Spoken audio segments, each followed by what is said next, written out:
Наверное, больше всего я ощущаю себя композитором. Это что-то вроде дизайнера для музыки. Все начинается с идеи, а заканчивается слушанием. Мне кажется, что жизненный цикл музыки в том, что ты придумываешь какое-то зерно, оно растет, ты выбираешь, формируешь композицию, потом доводишь до конца деталей. Но самым важным последним шагом является то, чтобы это кто-то услышал.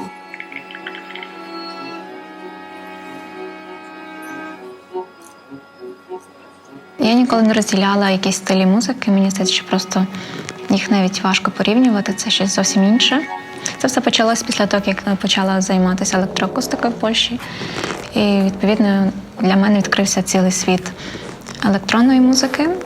І це якраз спонукало мене, щоб почати якийсь свій проект. Тому що я розумію, що багато людей слухають звичайну музику, їдучи на роботу чи ще щось. Мені стало цікаво, чому не спробувати вкласти це якийсь багаж знань, який в мене є, і не зробити щось нове для мене. Есть определенная разница между музыкой академической и электронной. Электронная сейчас дает мне возможность самостоятельно делать полный цикл всего процесса, придумывать, воплощать, записывать, исполнять. Я могу делать это самостоятельно, это очень развязывает руки. Насчет бэкграунда и насчет вообще классического образования у меня есть такой образ, мне кажется, это как стеклышко, которое обтачивает море. То есть это очень-очень долго, получается очень красиво, и это такой процесс, который невольно и в любом случае дает очень много самой личности. Как прошивка, это просто есть внутри меня. То, как я думаю, то, как я расставляю ноты, то это позволяет мне иначе работать с материалом, делать какие-нибудь арки, продумывать композицию как что-то целостное. Я хорошо знакома и глубже воспринимаю материал, с которым работаю, поэтому, возможно, другим он может даже показаться сложным иногда.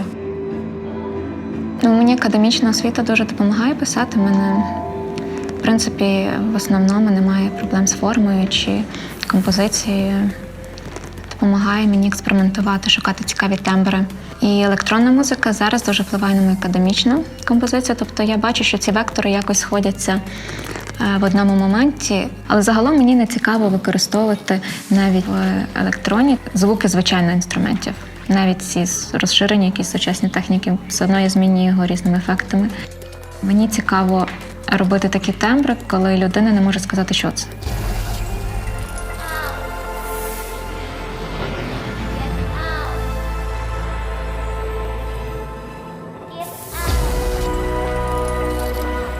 Музыка — это язык, и можно научиться на нем говорить. И его разные виды — это академическая музыка и электронная, соответственно. Новое образование для электронной музыки, оно очень молодая, и оно еще просто не успело сформироваться. Академическая, безусловно, супер полезна для электронной музыки, но академистам также следует касаться и электронной музыки, чтобы покрывать полный спектр своих знаний и мочь по-разному самовыражаться. Мне кажется, эти вещи должны больше контактировать между собой. И это одна из моих целей, на самом деле. Я скорее рассматриваю каждый свой сайт как композицию. У меня есть гипотеза, и я эту гипотезу выстраиваю в ряд, то есть во время частично импровизационный процесс, частично подготовка. В рамках своей собственной работы, о которой могу рассказать, мне показалось, что как раз non-dual и недвойственность — это про то, что мы можем показать ее с помощью соединения академических музыкантов, струнного оркестра. Это один из моих любимых, кстати, составов. И электронной музыки. Я просто написала музыку для струнного оркестра и написала какой-то ряд паттернов для себя, чтобы выступить с ними лайв. И это был как диалог. Зараз за кілька місяців буде презентація мого другого альбому. Коли був ковід, я вирішила зробити експеримент і не спілкуватися з людьми. І я на протязі того, коли писала другий альбом, я спілкувалася з людьми тільки онлайн. Тобто я проводила уроки, але, в принципі, я виходила на вулицю, але саме не було розмови чи якогось тілесного контакту. потім, коли, наприклад, вже я закінчила альбом і перше вийшла на вулицю, вийшло так, що бути поруч людей мені стало неприроднє. Тобто те, що було для мене найприроднішим до цього, стало найнеприроднішим в цей момент. І, в принципі, я не змогла і повернутися назад до повної ізоляції, оскільки все вже було. І не змогла бути присутньою там. Тобто це такий перехідний момент, де я не відчуваю, що я належу до якоїсь з реальності, який продовжується ще зараз. І мені дуже цікаво, як він психологічно впливає саме на твій спосіб мислення і думки і так далі. Есть люди, которые говорили бы, что не могут жить без музыки. Ну, это очевидно. Ну, то есть это просто какая-то неотъемлемая часть.